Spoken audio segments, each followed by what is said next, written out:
Magandang hapon mga ka-happy hour.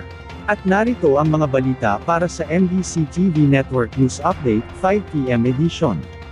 PBBM positibong magtatagumpay ang panibagong energy exploration sa Pilipinas.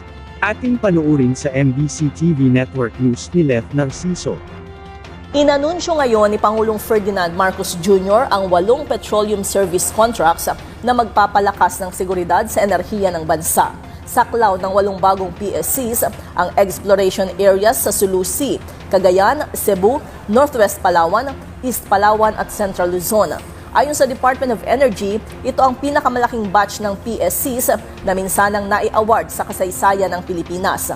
Sa kanyang talumpati, aminado si Pangulong Marcos sa labis na pagdepende ng bansa sa imported na langis. Batid rin ito na pahirap sa ordinaryong Pilipino ang epekto kapag tumataas ang presyo ng krudo sa pandaigdigang merkado. Kaya naman malaking bagay anya ang ganitong mga oportunidad ng pamumuhunan sa petroleum sectors. Binigyang diin ni Pangulong Marcos na committed ang administrasyon na makamit ang energy security at self-reliance tungo sa matatag na ekonomiya. And that is why today's presentation of 8 service contracts is a deliberate step towards securing our energy future. Unlocking over $200 million in investment, these service contracts represent our continued effort to attain greater energy security and therefore economic stability and self-reliance. Para sa MBC TV Network News, ito si Leth Narciso ng DZRH. Una sa Pilipinas, una sa Pilipino.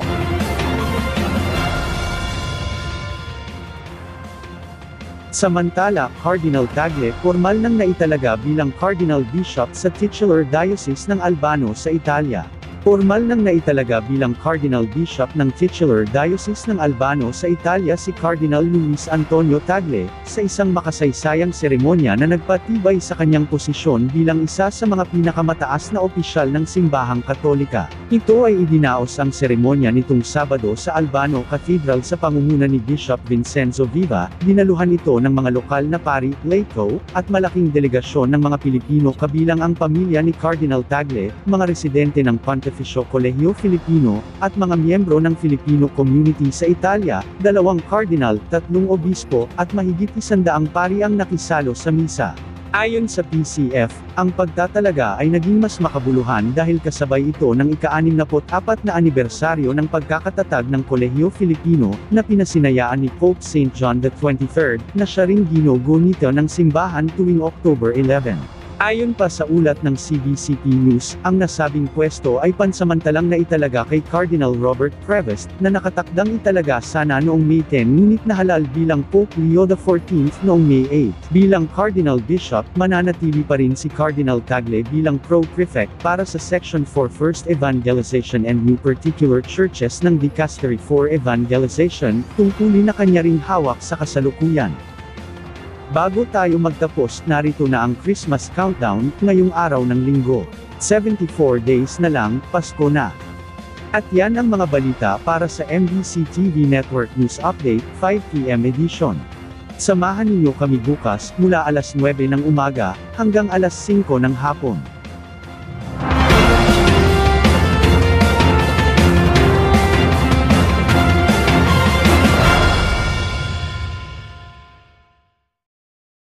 Mga ka-happy hour, kung gusto mong manood ang mga balita sa MBC TV Network News Update, mag-subscribe sa aming YouTube channel, i-like ang aming Facebook page, at i-follow sa aming TikTok account.